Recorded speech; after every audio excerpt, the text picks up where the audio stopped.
নিগনি ধৰা পদ্ধতি এবাৰ মই প্ৰথম দেখিছোঁ। কালি মানুহজনে কিনি আনিছিলে। সেই দেখা বহীখনৰ নিচিনা যে ইয়াৰ মাজত কি আছে, আঠা আছে। আঠাখিনি মাজতে ভাত অলপ ছটিয়াই থৈ দিছোঁ, যাতে আহি নিগনিখিনিয়ে খাবলৈ আহোঁতে লাগি ধৰক বুলি।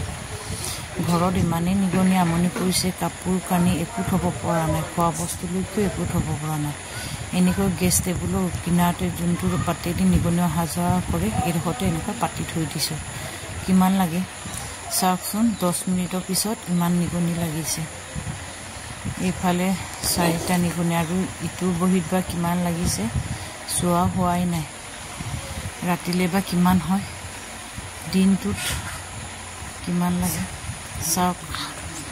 ৰাতি এখন বহীত 2টা, আনখনত 3টা, মুঠতে দিনটোত মই 30-40টামান নিগনি ধৰিছোঁ।